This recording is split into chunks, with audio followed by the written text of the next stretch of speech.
Assalamualaikum warahmatullahi wabarakatuh.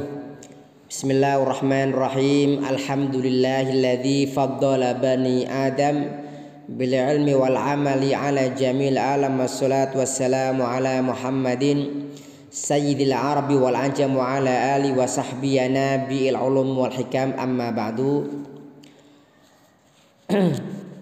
Segenap mahasantri dan mahasantriwati pesantren Tanwirul Fikr Surakarta, mari kita lanjutkan untuk pertemuan hari ini, hari Kamis tanggal 7 April 2023 atau bertepatan Kamis tanggal 6 ya, 6 April 2023 bertepatan dengan 15 Ramadan tahun 1444 Hijriah.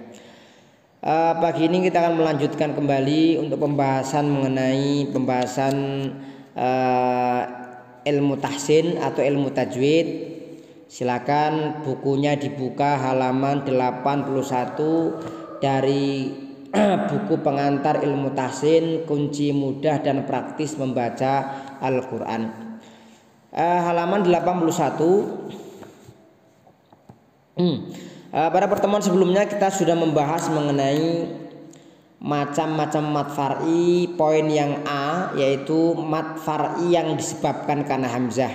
Maka untuk kesempatan hari ini kita akan lanjutkan poin yang B, mat yang disebabkan sukun atau tasdid.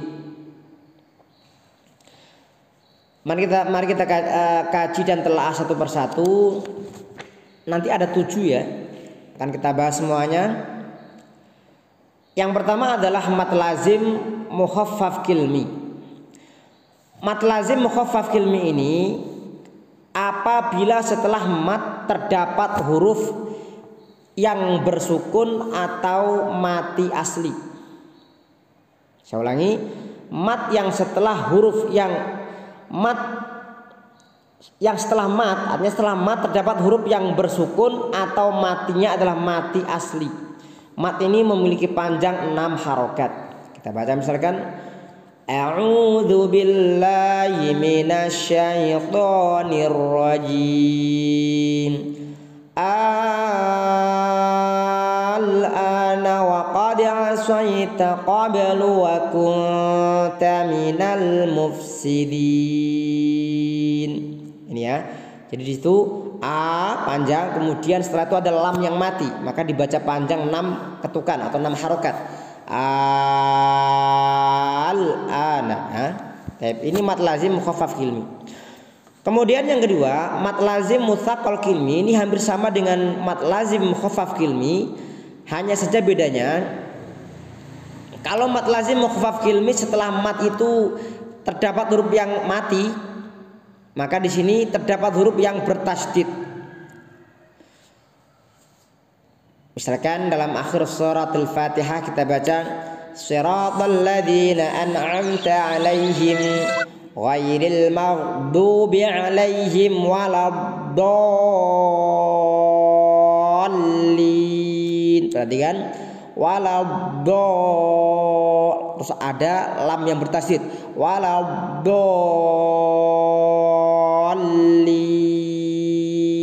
Nah, lihat. Kemudian yang ketiga, mat lazim mukhaffaf harfi. Mat lazim mukhaffaf harfi ini apabila ini kalau kita menemukan di awal-awal surat yang mat yang biasa kita misalkan contohnya qaf dan semisalnya, itu namanya apa? Huruf fawatihus suwar, huruf pembuka awal-awal surat. Kalau setelah mat itu dia bertemu dengan sukun dan tanpa tasydid, maka dia adalah mat lazim mukhaffaf harfi. Misalkan Bismillahirrahmanirrahim qaf, atau dalam awal surah Al-Qalam Bismillahirrahmanirrahim nun, atau di juz 23 ya, Bismillahirrahmanirrahim shad. Nah, ini ini panjangnya sama 6 harokat atau 6 ketukan. Kemudian yang keempat, mad lazim mutsaqqal harfi. Ini sama dengan poin yang ketiga. Bedanya setelah mad ini nanti bertemu huruf yang nanti dia kemudian bertasydid. Alif lam mim.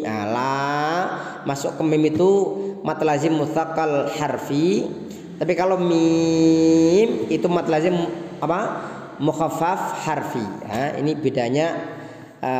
Kita sudah membahas ya mad lazim dari mukhaffaf kilmi, kemudian mustaqal kilmi, mukhaffaf harfi dan mustaqal harfi. Saya kira sudah jelas. Catatannya, huruf mad lazim harfi baik yang mukhaffaf maupun yang mustaqal itu diringkas dalam akronim naqasa asalukum. Nun, qaf, shad, kemudian ain, sin, lam, kaf dan mim ya. Baik, ini yang keempat dari mad farq. Kita lanjutkan sekarang maddul farq, yaitu mad farq. Kalau farq itu perbedaannya. Kenapa dikatakan mad farq? Karena mad ini nanti membedakan antara istifham, pertanyaan, dengan kalam khabari, yaitu kalam khabari ini kabar ya. Ini juga sama, panjangnya adalah 6 ketukan. Qul Allahu adina lakum am 'ala Allahi taftarun. Perhatikan kemudian panjang ya, masuk ke lafaz Allah. Qul Allahu adina lakum am 'ala Allahi taftarun. Lah, kenapa dikatakan mad farq? Karena itu membedakan antara apakah itu istifham atau kalam khabari. Kalau itu dibaca pendek, Allahu itu Allahu mubtada ya, subjek, adina khabarnya. Tetapi kalau dibaca panjang itu menunjukkan dia istifham. Katakanlah Allahu, apakah Allah adina lakum telah mengizinkan kepada kalian, am 'ala Allahi taftarun, atau kalian telah mengada-ada berbuat dusta atas nama Allah Subhanahu wa ta'ala. Kemudian poin yang keenam, maddul arid lisukun, yaitu mad arid lisukun, yaitu ketika ada mad dan setelah mad itu nanti bertemu dengan huruf yang diwaqafkan dan kemudian disukunkan ya. Ini cara membaca mad arid lisukun ini. Kalau secara teorinya ada 3 ya, bisa 2 ketukan, 4 ketukan, atau 6 ketukan. Qad aflahal mu'minun, qad aflahal mu'minun, qad aflahal mu'minun. Inna Allaha sari'ul hisab, inna Allaha sari'ul hisab, inna Allaha sari'ul hisab.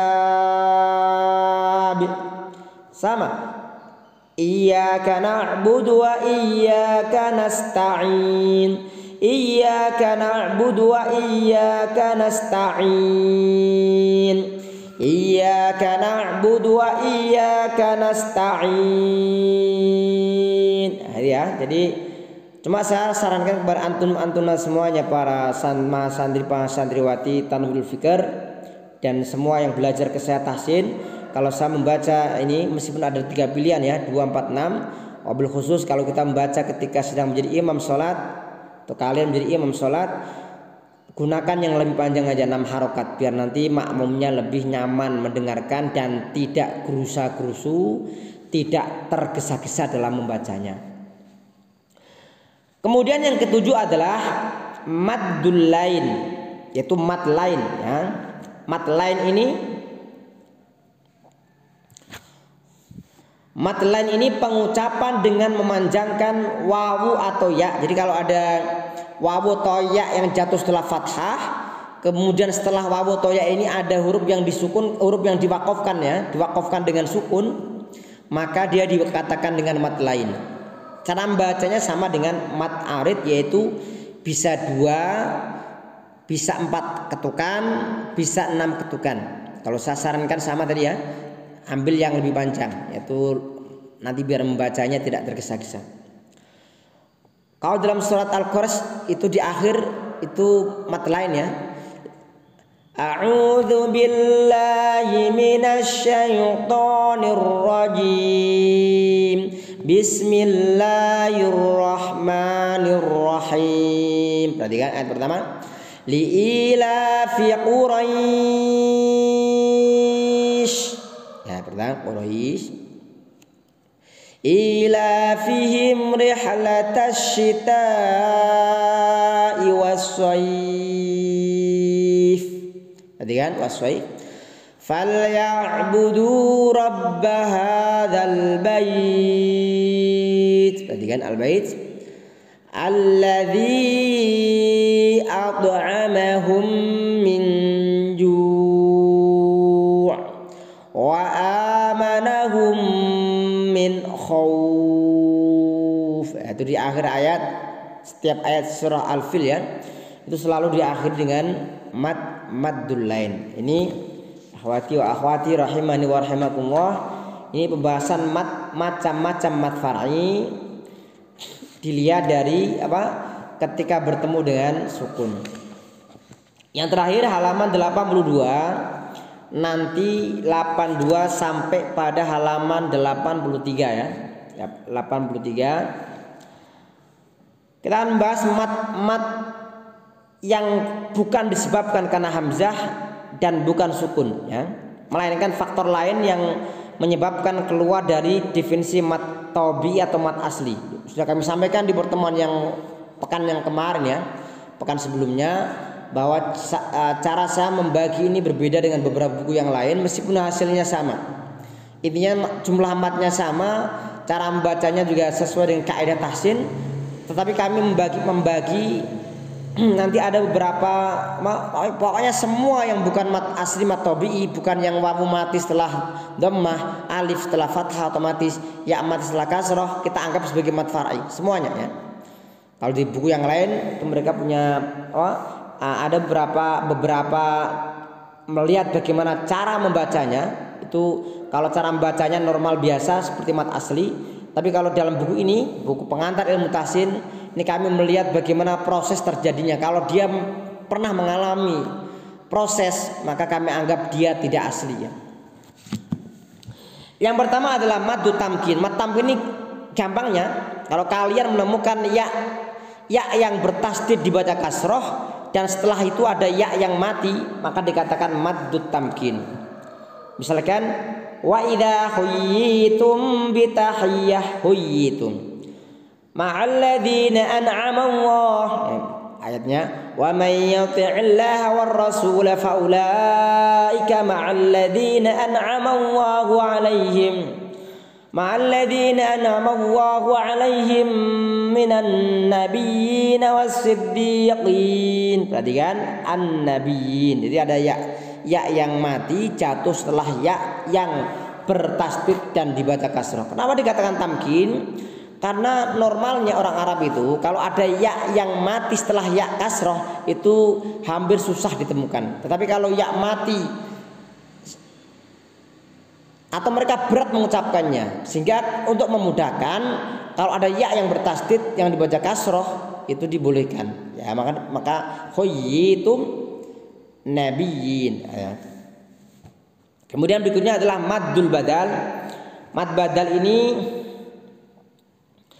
Mad badal ini adalah intinya kalau dalam kaidahnya jika ada dua hamzah berkumpul dalam satu kata, satu lafaz, yang hamzah pertama hidup, hamzah kedua mati, maka hamzah kedua diganti dengan alif, wawu atau ya sesuai dengan harokat sebelumnya. Kalau sebelumnya fathah, amana aslinya amana, imanan asalnya imanan, uminu asalnya uminu.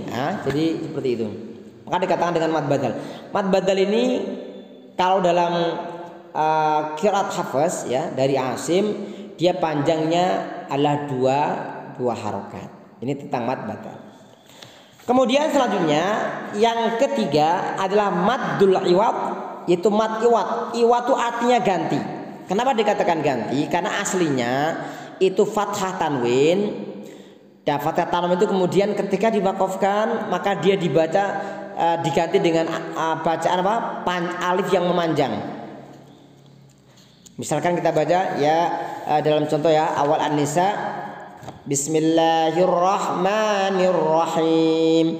Ya ayyuhan nasu taqu rabbakumul ladzi khalaqakum alladzi khalaqakum min nafsin wahidatin wa khalaqa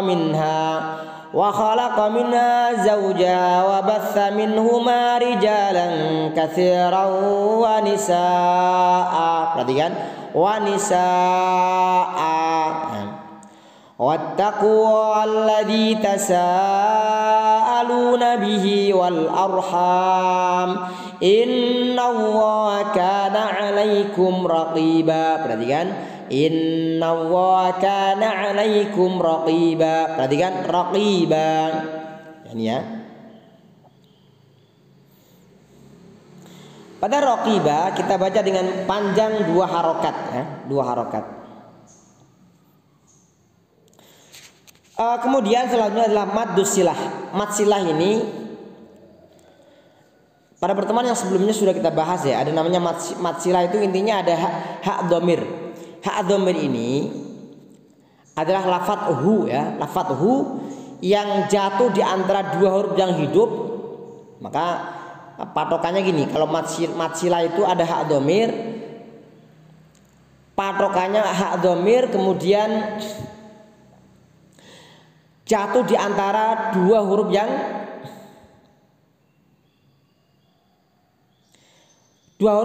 berharokat. Nanti itu nanti menjadi apa? Menjadi patokan ya. Mad silah ketika hak dhamir setelahnya tidak berubah hamzah maka dikatakan mad silah sughra. Ini yang nanti masuk Pak. Ini yang di sini dimasukkan apa? Dimasukkan dalam pembahasan mad fara ini. Maka contohnya misalkan innahu huwa yubdi'u wa yu'id. Catatan, mad silah sughra sering disebut dengan mad silah qasirah, dan sebaliknya mad silah kubra nama lainnya adalah mad silah tawilah. Sudah kita bahas di pertemuan yang kemarin ya. Yahsabu anna malahu akhladah. Kemudian berikutnya halaman 83, perhatikan poin yang 4B itu ya. Ketika membicarakan mad silah kita harus tahu aturannya. Apa itu? Sudah kami sampaikan tadi syaratnya. Pertama hak dhamir ya, kedua jatuh di antara dua huruf yang berharokat. Lahu ma fis samawati wal ard. Lahu ma fis samawat. Perhatikan lahu hu hak dhamir, kemudian la itu kan dia hidup, kemudian setelah hu ada ma ya. Kalau tidak seperti itu maka pembacaan mad silah itu secara otomatis tidak diperbolehkan. Nanti terkait mengenai masalah pengecualian nanti kita bahas di pertemuan selanjutnya pada halaman ke-84 insyaallah. Kita ketemu di waktu yang akan datang. Jazakumullahu khairan katsira. Aku qouli hada, semoga Allah limpahkan kemudahan kita, semoga kita diberikan kesehatan hingga menyelesaikan Ramadan tahun 1444 Hijriah ini. Semoga Allah menerima amal kita di bulan Ramadan dan semoga kita diterima Allah, diperkenankan kembali bertemu dengan bulan Ramadan untuk tahun-tahun yang akan datang. Demikian. Terima kasih atas segala perhatian. Mohon maaf atas segala kekurangan. Usikum wa iyaya bitaqwallah. Wassalamu alaikum warahmatullahi wabarakatuh.